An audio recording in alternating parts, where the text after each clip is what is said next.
MLC కవితను BRS దూరం పెట్టిందా? కవితపై అధినేత కేసీఆర్ ఆగ్రహంతో ఉన్నారా? అయితే ఆమె దారి ఎటువైపు? బీఆర్ఎస్ పార్టీలో ఏం జరుగుతోంది? ఎమ్మెల్సీ కవిత బీఆర్ఎస్లో ఒంటరైపోయిందా? పార్టీకి ఆమెకు మధ్య గ్యాప్ పెరిగిందా అంటే అవుననే అనిపిస్తోంది. ఇటీవల జరుగుతున్న పరిణామాల్ని దగ్గరగా పరిశీలించిన వారికి ఈ విషయం స్పష్టంగా అర్థమవుతోంది. ఆమె గత కొంతకాలంగా బీఆర్ఎస్ తరపున కాకుండా జాగృతి పేరుతోనే కార్యక్రమాలు నిర్వహిస్తున్నారు. కవిత పిలుపుని సీనియర్ నేతలెవరూ పట్టించుకోవడం లేదని తెలుస్తోంది.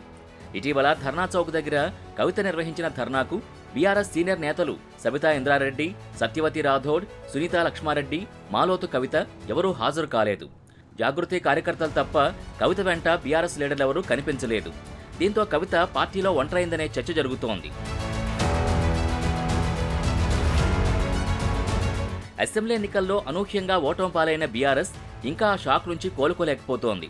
పార్టీ ఓటమికి కవిత కూడా కారణమేనని అధినేత కేసీఆర్ ఆగ్రహంతో ఉన్నట్టు తెలిసింది. కవిత లిక్కర్ స్కామ్లో పీకల్లోతు కూరుకుపోవడంతో పార్టీ ప్రతిష్ట దిగజారిందని భావించిన బీఆర్ఎస్ ఆమెను దూరం పెట్టినట్టు సమాచారం. అదే జరిగితే కవిత భవిష్యత్ కార్యాచరణ ఏంటనేది అందరిలో కలిగే సందేహం.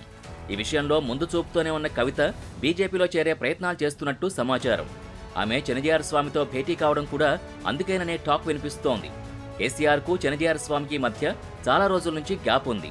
హైదరాబాద్ శివారులోని ముచ్చింతల్లో సమతామూర్తి విగ్రహావిష్కరణను కేసీఆర్తో కాకుండా ప్రధాని మోదీతో చేయించారు చెనజిఆర్ స్వామి. మోదీతో చెనజిఆర్ స్వామికి సత్సంబంధాలున్నాయి.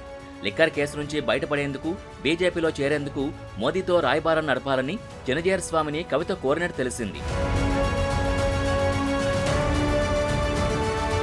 కవిత బీజేపీలో చేరినా నష్టం లేదన్న ధోరణితో కేసీఆర్, కేటీఆర్ ఉన్నట్టు తెలుస్తోంది. అందుకే కవిత చేసే కార్యక్రమాలకి బీఆర్ఎస్ నుంచి అధికారికంగా ఆహ్వానాలు అందడం లేదట. ఎల్ఆర్ఎస్పై బీఆర్ఎస్ చేపట్టిన ఆందోళన కూడా కవిత దూరంగా ఉన్నారు. ఈ పరిణామాల్ని దగ్గరగా గమనిస్తున్న పార్టీ శ్రేణులు కవితకు పార్టీకి గ్యాప్ పెరిగినట్టు భావిస్తున్నారు.